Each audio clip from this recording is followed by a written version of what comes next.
大家好，我是摩托车电动车维修工小苏。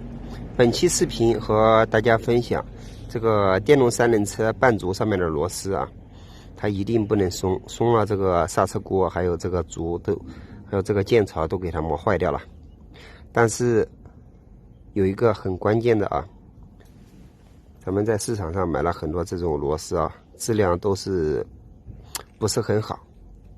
首先给大家上一个看一下。放近一点，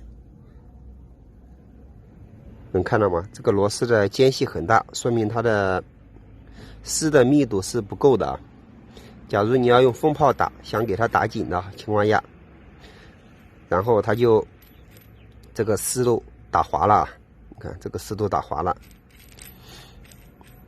但是你要不打紧的情况下，你拉了东西以后，这个刹车锅左右一晃，左右一晃，这个螺丝还是松的啊。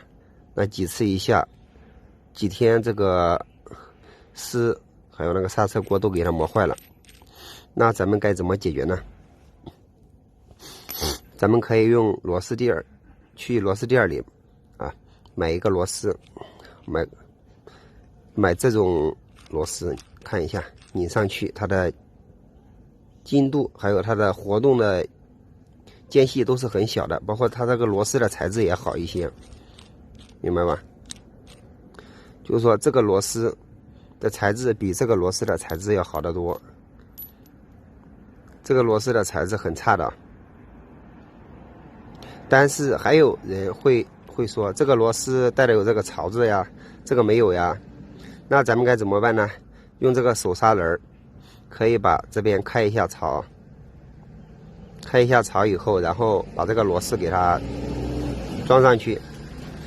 以后，然后那个销子也是可以装得进去的啊，不影响它这个正常的使用。看到没？厚度是差不多的，但是开一下槽，开到这里也就可以了。今天把这个方法分享给大家，因为全国各地的网友或者是朋友骑三轮都是电动三轮车都是一个螺丝的。